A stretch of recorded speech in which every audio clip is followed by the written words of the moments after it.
गुरु प्यारी साध संगत जी, आपने ये तो जरूर सुना होगा कि कर बुरा तो हो बुरा। और यह बात काफी हद तक सच भी है। तो चलिए आज आपको समझाते हैं कि आखिर ऐसा क्यों होता है और कैसे होता है। उससे पहले स्वागत है आपका अपने चैनल गुरु नानक साखी में। आशा करते हैं आप सभी अच्छे और स्वस्थ होंगे। तो चलिए ज्यादा समय न गवाएं, आज की यह कहानी शुरू करते हैं। दोस्तों, ये सब एक निर्णय से शुरू हुआ, एक छोटा सा क्षण जहां आगे का रास्ता अलग हो गया। अरुण, जो अपने शुरुआती 30वें दशक में था, हमेशा एक साधारण जीवन जीता था। वो 9 से 5 की नौकरी करता था। उसकी दिनचर्या दैनिक दायित्वों से भरी हुई थी। लेकिन रास्ते में कहीं वो बेचैन हो गया, पूर्वानुमान से थक गया, कुछ और पाने की लालसा, कुछ ऐसा जो उसे फिर से जीवित महसूस करा सके।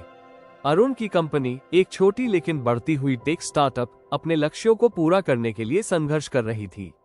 उनकी बड़ी महत्वाकांक्षाएं थी। अपने नवीनतम ऐप के साथ डिजिटल स्पेस में क्रांति लाने का लक्ष्य था, लेकिन चीजें योजना के अनुसार नहीं हो रही थी। दबाव बढ़ रहा था। उन्हें निवेशकों को प्रभावित करना था, समय सीमा को पूरा करना था, और समय बीतता जा रहा था। टीम खराब प्रदर्शन कर रही थी और उसका बॉस ऋषि चिंतित हो रहा था। एक रात काम पर एक विशेष रूप से निराशाजनक दिन के बाद अरुण ने खुद को एक सहकर्मी विक्रम के साथ एक बार में बैठे पाया, जो हमेशा बाकी लोगों की तुलना में थोड़ा अधिक साहसी रहा था। विक्रम ने झुककर कहा, उसकी आवाज धीमी थी लेकिन जरूरी थी। तुम्हें पता है, उसने अपना ड्रिंक घुमाते हुए कहा, इस झंझट से बाहर निकलने का एक तरीका है। सारी समस्याओं को ऐसे ही गायब करने का एक तरीका। अरुण ने भौहें उठाई। तुम्हारा क्या मतलब है? विक्रम मुस्कुराया, उसकी आंखों में शरारत भरी चमक थी। हम सिस्टम को हैक कर सकते हैं। कोड में बस एक छोटा सा बदलाव, संख्याओं में थोड़ी सी हेराफेरी। किसी को कभी पता नहीं चलेगा और इससे हमें आगे बढ़ने के लिए जरूरी फंडिंग मिल जाएगी। अरुण का दिल तेजी से धड़क रहा था। वो जानता था कि विक्रम जो सुझाव दे रहा था वो अवैध था। यह अनैतिक था, गलत था। लेकिन उस पल उसके जीवन के दबाव, असफलता के बोझ ने इस विचार को अजीब तरह से आकर्षक बना दिया। उसे हमेशा ईमानदार और मेहनती होने पर गर्व था, लेकिन इस कमजोरी के पल में वो कमजोर महसूस कर रहा था। प्रलोभन बहुत मजबूत था। यह विचार उसे पूरी रात परेशान करता रहा और अगली सुबह उसने खुद को अपने कंप्यूटर के सामने पाया, कोड की उन पंक्तियों को घूरते हुए जो सब कुछ बदल सकती थी। वो एक पल के लिए झिझका, फिर बिना कुछ सोचे समझे उसने बदलाव कर दिया। ये छोटा था, मुश्किल से ध्यान देने योग्य था, लेकिन ये सफलता और विफलता के बीच अंतर करने के लिए पर्याप्त था। पहले तो कुछ नहीं हुआ। ऐप पूरी तरह से काम कर रहा था, संख्याएं त्रुटिहीन थीं और निवेशक प्रभावित थे। अरुण को उत्साह की लहर महसूस हुई, जैसे उसने सिस्टम को धोखा दिया हो और जीत गया हो। दबाव कम हो गया। महीनों में पहली बार वो सांस ले पाया। लेकिन जैसे जैसे दिन बीतते गए, चीजें उलझने लगी। पहले जो छोटा मोटा बदलाव हानिरहित लग रहा था, उसमें दरारें दिखने लगी। सिस्टम में बग दिखाई देने लगे और उपयोगकर्ता समस्याओं की रिपोर्ट करने लगे। निवेशक, जो ऐप के प्रदर्शन से बहुत प्रभावित थे, सवाल पूछने लगे। प्रत्येक पूछताछ के साथ अरुण का पेट कसता जा रहा था। एक दोपहर जब वो अपने कार्यालय में बैठा था, दरवाजा खुला और ऋषि, उसका बॉस, गुस्से से लाल चेहरा लिए हुए अंदर आया। अरुण, उसने झपट्टा मारा। ऐप के साथ क्या हो रहा है? यह वो नहीं है जो हमने अपने निवेशकों से वादा किया था। मुझे अभी जवाब चाहिए। अरुण का दिमाग तेजी से चल रहा था। उसे तेजी से सोचना था। वो टीम पर, डेवलपर्स पर दोष लगा सकता था जिन्होंने गलतियां की थी, लेकिन अंदर ही अंदर वो सच जानता था। उसने ये किया था। यह उसका निर्णय था जिसने सब कुछ गति में ला दिया था। मैं नहीं जानता ऋषि, अरुण ने कांपती आवाज में कहा। मैं इसकी जांच करूंगा। लेकिन बहुत देर हो चुकी थी। नुकसान हो चुका था। निवेशक बाहर निकल गए। ऐप को बाजार से हटा दिया गया। कंपनी डूबने के कगार पर थी। इसके बाद के दिनों में अरुण अपराध बोध से ग्रस्त हो गया। उसके किए का बोझ उसके कंधों पर भारी पड़ रहा था। हर निर्णय, हर कदम, हर बातचीत उसे उसकी गलतियों की याद दिलाती थी। अपराध बोध उसे अंदर ही अंदर खा रहा था, उसकी आत्मा को खा रहा था। दूसरी ओर विक्रम को कोई पछतावा नहीं था। वो अपनी भूमिका निभाता रहा, सभी को ये समझाता रहा कि विफलता बाहरी कारकों के कारण थी, कि यह किसी की गलती नहीं थी। लेकिन अरुण इस भावना से बाहर नहीं निकल पाया कि जो कुछ भी गलत हुआ था, उसके लिए वही जिम्मेदार था। एक रात जब अरुण काम से घर लौट रहा था, तो विक्रम का एक संदेश उसके फोन पर आया। अरे, मुझे पता है कि चीजें ठीक नहीं चल रही है, लेकिन हम इसे अभी भी ठीक कर सकते हैं। हमें बस कुछ और चीजों को ठीक करने की जरूरत है और सब ठीक हो जाएगा। अरुण ने संदेश को ध्यान से देखा, उसका दिमाग चकरा गया। वो जानता था कि विक्रम क्या सुझाव दे रहा था, और अधिक हेरफेर और अधिक झूठ। उसका एक हिस्सा आसान रास्ता अपनाना चाहता था, एक और झूठ के साथ चीजों को ठीक करना चाहता था। लेकिन अंदर ही अंदर वो जानता था कि अगर वो उस रास्ते पर चला गया तो वो खुद को पूरी तरह से खो देगा। पहली बार अरुण ने एक ऐसा निर्णय लिया जिसने सब कुछ बदल दिया। वो अगली सुबह ऋषि के कार्यालय में गया और कबूल किया। उसने उसे सब कुछ बताया है, हेरफेर और कैसे ये सब नियंत्रण से बाहर हो गया था। ऋषि गुस्से में था, लेकिन उसकी आंखों में समझ की झलक थी। उसे संदेह था कि कुछ ठीक नहीं है, लेकिन वो इस पर विश्वास नहीं करना चाहता था। परिणाम गंभीर थे। अरुण ने अपनी नौकरी खो दी और कंपनी बंद हो गई। लेकिन इसके बाद उन्हें एक महत्वपूर्ण बात का एहसास हुआ, अपने विकल्पों के बोझ से बच पाना संभव नहीं है। अगर आप कुछ गलत करते हैं तो आप उसे यूं ही दबा नहीं सकते और उम्मीद नहीं कर सकते कि सब कुछ ठीक हो जाएगा। सच्चाई सामने आने का एक तरीका है, और जब ऐसा होता है तो उसका सामना करना पड़ता है। अरुण ने अपनी जिंदगी को फिर से बनाने, अपनी ईमानदारी वापस पाने की कोशिश में कई महीने बिताए। उसने छोटे छोटे प्रोजेक्ट लिए, एक स्थानीय कैफे में काम किया और हर संभव तरीके से सुधार करने की कोशिश की। लेकिन नुकसान हो चुका था और निशान अभी भी बने हुए थे। सफर लंबा था, लेकिन अरुण ने सबसे कठिन सबक सीखा कि कुछ गलत करने की कीमत, भले ही वह आसान लगे, चीजों को सही तरीके से करने की कीमत से कहीं ज्यादा है। उसने अपने विकल्पों की कीमत चुकाई थी, और अब आगे बढ़ने वाला हर कदम एक अनुस्मारक था कि एक बार खोई ईमानदारी आसानी से वापस नहीं आती। महीने बीत गए और अरुण का जीवन धीरे धीरे कुछ ऐसा हो गया जिसे पहचानना मुश्किल था। अपनी पिछली गलतियों का बोझ कभी भी पीछे नहीं हटा, लेकिन उसने संकल्प लिया था कि इस बार वो कुछ वास्तविक बनाएगा, कुछ ऐसा जो शॉर्टकट या झूठ पर निर्भर न हो। मोचन की ओर पहला कदम विनम्र था। अरुण के पास नीचे से शुरू करने के अलावा कोई विकल्प नहीं था।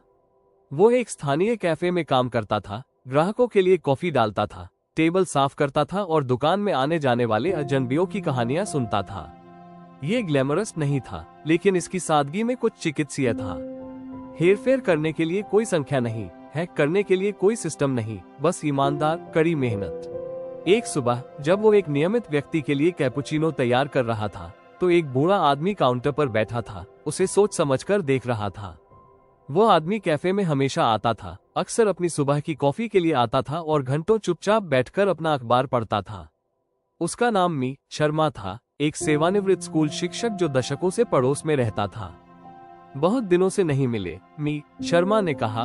उनकी आवाज कैफे की शांत लय को तोड़ रही थी। तुम अलग दिख रहे हो अरुण, थोड़े कम बेचैन, थोड़े ज्यादा जमीनी। अरुण ने मुस्कुराने की कोशिश की। हाँ, यह एक सफर रहा है मी शर्मा, एक मुश्किल सफर, लेकिन जरूरी सफर। बूढ़े आदमी ने भौहें उठाई। उसे लगा कि कहानी में अरुण जितना बता रहा था उससे कहीं ज्यादा है। जिंदगी हमें नम्र बनाती है ना? मैंने ऐसा कई बार होते देखा है। लोग सोचते हैं कि वे दुनिया को मात दे सकते हैं, शॉर्टकट अपना सकते हैं, आगे बढ़ सकते हैं, लेकिन जिंदगी हमेशा उन्हें वापस धरती पर लाने का कोई न कोई रास्ता ढूंढ ही लेती है। और जब ऐसा होता है तो वे या तो सीख जाते हैं या टूट जाते हैं। अरुण ने सिर हिलाया। उसे अपनी आवाज पर भरोसा नहीं था कि वो और कुछ कह पाएगा। उसे समझाने की जरूरत नहीं थी। बूढ़ा आदमी दशकों से शिक्षक था। वो मानवीय स्थिति को ज्यादातर लोगों से बेहतर समझता था। जैसे जैसे हफ्ते महीनों में बदलते गए, अरुण ने अपनी नई जिंदगी में ढलना शुरू कर दिया। उसने छोटे छोटे फ्रीलांस प्रोजेक्ट शुरू किए, स्थानीय व्यवसायों और चैरिटी के लिए कोडिंग का काम किया, लेकिन उसने ये सुनिश्चित किया कि उसके द्वारा लिखी गई हर कोड लाइन साफ, ईमानदार और पारदर्शी हो। कोई शॉर्टकट नहीं, कोई झूठ नहीं। लेकिन जब वो अपनी प्रतिष्ठा को फिर से बनाने के लिए कड़ी मेहनत कर रहा था, तब भी ऐसे क्षण आए जब उसने जो किया था उसका बोझ उसे फिर से कुचलने लगा। वो रात के बीच में जाग जाता, पसीने से लथपथ। उसका दिमाग उस पल को फिर से याद करता जब उसने सिस्टम को बदलने का फैसला किया था। वो उन लोगों के जीवन के बारे में सोचता था जिन्हें उसने प्रभावित किया था, उसके सहकर्मी, उसका बॉस, निवेशक, यहाँ तक कि वे लोग जिन्होंने ऐप का इस्तेमाल किया था और उस पर भरोसा किया था। यह एक ऐसा अपराध बोध था जो कभी पूरी तरह से उससे दूर नहीं हुआ। एक दिन एक छोटे गैर लाभकारी संगठन के लिए एक चैरिटी वेबसाइट पर काम करते समय अरुण को एक ईमेल मिला। यह उसके पुराने बॉस ऋषि से था। विषय पंक्ति में लिखा था, इसे सही करने का मौका। अरुण हिचकिचाया, स्क्रीन को घूरता रहा। कंपनी बंद होने के बाद से ऋषि ने उससे संपर्क नहीं किया था। उनकी आखिरी बातचीत तनावपूर्ण, क्रोध और निराशा से भरी हुई थी। उसे यकीन नहीं था कि इस ईमेल का क्या मतलब है, लेकिन जिज्ञासा ने उस पर काबू पा लिया और उसने इसे खोल दिया। ईमेल संक्षिप्त लेकिन मुद्दे पर था। अरुण, मुझे पता है कि हमारे बीच चीजें बुरी तरह से खत्म हो गईं। कंपनी बच नहीं पाई और हम दोनों ने जितना चाहा था उससे ज्यादा खो दिया। लेकिन मैं हाल ही में इसके बारे में बहुत सोच रहा हूँ। मुझे पता है कि तुमने गलती की है, लेकिन तुमने उसे स्वीकार भी किया है। इसके लिए हिम्मत चाहिए। मुझे एक नया उद्यम शुरू करने का अवसर दिया गया है, एक साफ स्लेट, और मैं चाहता हूँ कि तुम इसका हिस्सा बनो। मुझे नहीं पता कि तुम ऐसा करना चाहोगे या नहीं, लेकिन मुझे लगता है कि तुम इसे सही करने का मौका पाने के हकदार हो। अगर तुम इच्छुक हो तो मुझे बताओ। पहली बार, जो हमेशा की तरह लगा, अरुण को उम्मीद की एक चिंगारी महसूस हुई। क्या यह उसके लिए खुद को पूरी तरह से सुधारने का मौका हो सकता है? ये साबित करने का कि वो बदल गया है। वो उसी जगह वापस नहीं जाना चाहता था, पिछली गलतियों को दोहराना। लेकिन ऋषि के साथ फिर से एक नए, ईमानदार उद्यम में काम करने का विचार आकर्षक था। अरुण ने एक गहरी सांस ली और जवाब दिया, मुझे दिलचस्पी है, लेकिन इस बार मैं चाहता हूँ कि यह अलग हो। मैं वही व्यक्ति नहीं हूँ जो मैं पहले था। कुछ दिनों बाद अरुण की मुलाकात ऋषि से उनके पुराने दफ्तर से दूर एक छोटे से कैफे में हुई। ऋषि भी अलग दिख रहा था, थका हुआ लेकिन दृढ़ निश्चयी, मानो अतीत की घटनाओं ने उसे भी उतना ही बदल दिया हो जितना अरुण को। हम दोनों ही मुश्किल दौर से गुजरे हैं, है ना? ऋषि ने मुस्कुराते हुए बैठते हुए कहा। लेकिन अब ये सब पीछे छूट गया है। मैं जिस नए उद्यम की बात कर रहा हूँ, उसका उद्देश्य किसी भी कीमत पर पैसा कमाना नहीं है। इसका उद्देश्य कुछ ऐसा बनाना है जो टिकाऊ हो, नैतिक हो। हम इस बार इसे सही तरीके से करेंगे। अरुण ने सिर हिलाया। मैंने कठिन तरीके से सीखा है कि शॉर्टकट कभी भी इसके लायक नहीं होते। मैं अब उस अपराध बोध के साथ नहीं जीना चाहता। हम जो भी करें उसे ईमानदारी से करना होगा। ऋषि की आंखें नर्म पड़ गईं। यही तो मुझे सुनने की जरूरत थी। तुम बदल गए हो अरुण, और यही बात तुम्हें इसके लिए सही व्यक्ति बनाती है। दोनों ने अगले कुछ घंटे बातचीत में बिताए, नई कंपनी की योजनाओं की रूपरेखा तैयार की। वे छोटे व्यवसायों के लिए नैतिक प्रौद्योगिकी समाधान बनाने पर ध्यान केंद्रित करेंगे, ऐसे उपकरण जो उद्यमियों की कमजोरियों का फायदा उठाए बिना उनकी मदद करेंगे। अब कोई हेरफेर नहीं, अब कोई शॉर्टकट नहीं, बस साफ सुथरा, ईमानदार काम। अगले कुछ महीनों में अरुण ने अपने नए उद्यम में अपना सब कुछ झोंक दिया।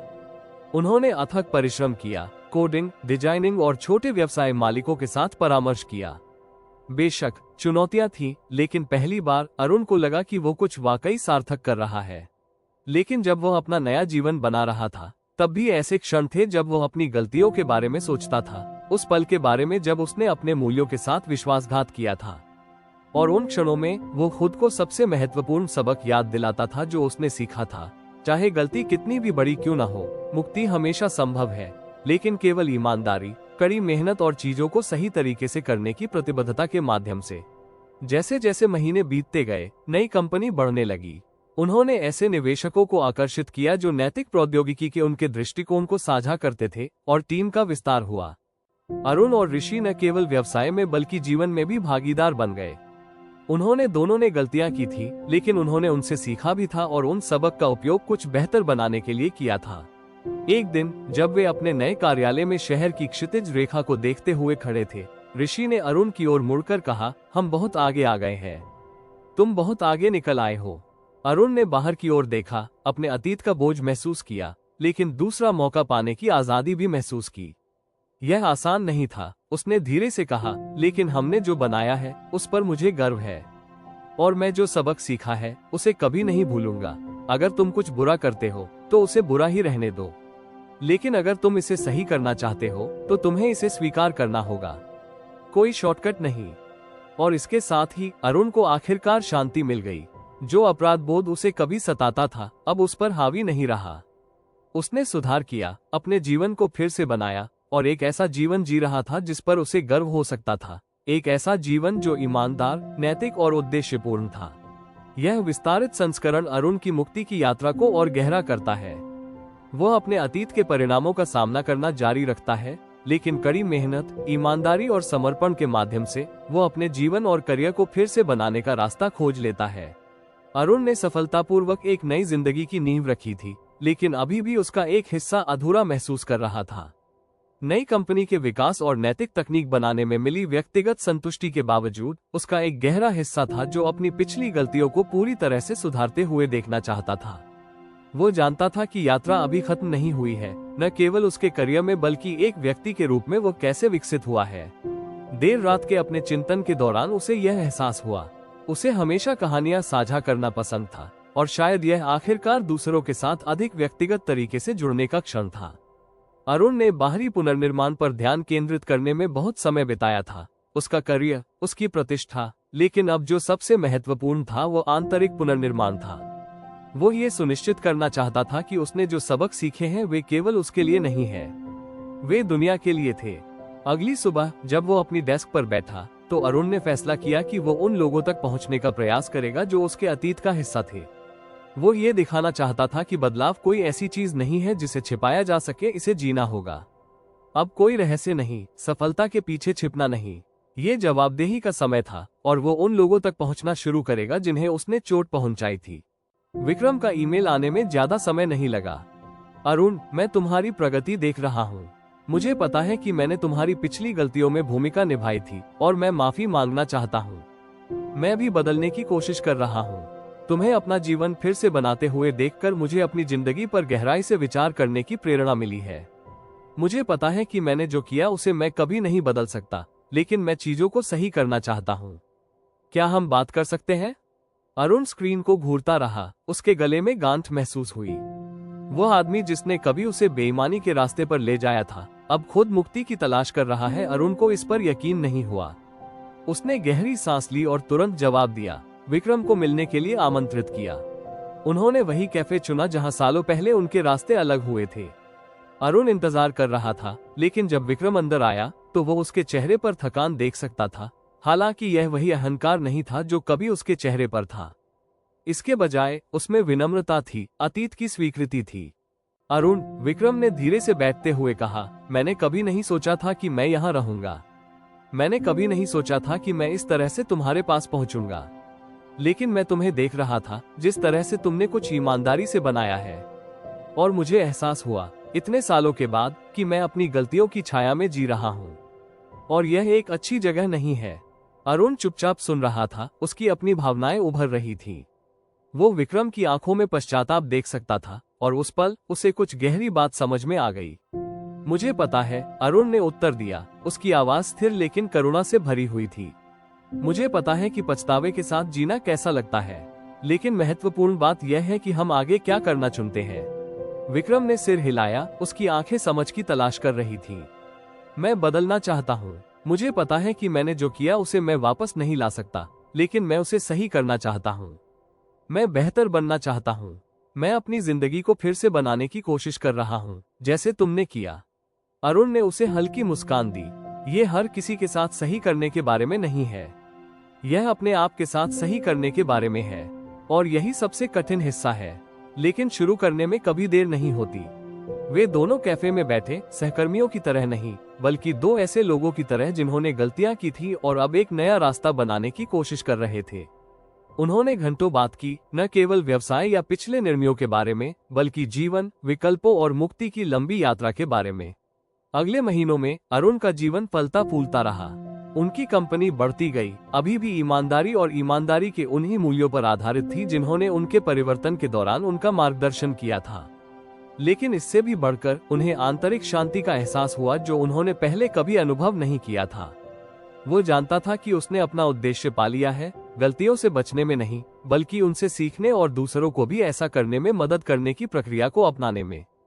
वो विक्रम के संपर्क में रहा, सलाह और सहायता देता रहा, जबकि उसका पुराना सहकर्मी अपने संघर्षों से जूझ रहा था। समय के साथ विक्रम ने अपना रास्ता खोजना शुरू कर दिया। धीरे धीरे वो विश्वास वापस हासिल कर रहा था जो उसने खो दिया था, न केवल दूसरों से बल्कि खुद से भी। और हालांकि वे दोनों कभी भी अतीत को पूरी तरह से ठीक नहीं कर पाए, लेकिन वे दोनों समझ गए कि सच्चा मोचन पूर्णता के बारे में नहीं था, ये प्रगति के बारे में था। और इस तरह अरुण की यात्रा जारी रही। हर दिन वो ये जानकर जागता था कि अतीत हमेशा उसका हिस्सा रहेगा, लेकिन यह अब उसे परिभाषित नहीं करता था।